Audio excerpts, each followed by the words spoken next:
ஐயம்பேட்டை அருகே 4 நாட்களாக குடிநீர் வராததால் காலி குடங்களுடன் சாலை மறியல் போராட்டத்தில் ஈடுபட்ட கிராம மக்கள்.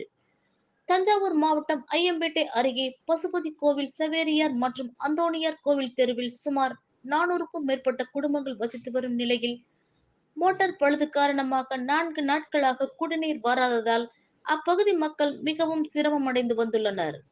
இந்நிலையில் திமுக ஊராட்சி மன்ற தலைவர் ரேவதி நடராஜன் மற்றும் சம்பந்தப்பட்ட அதிகாரிகள் எந்த ஒரு நடவடிக்கையும் எடுக்காததால் அப்பகுதி மக்கள் காலி குடங்களுடன் திடீர் சாலை மறியல் போராட்டத்தில் ஈடுபட்டனர்.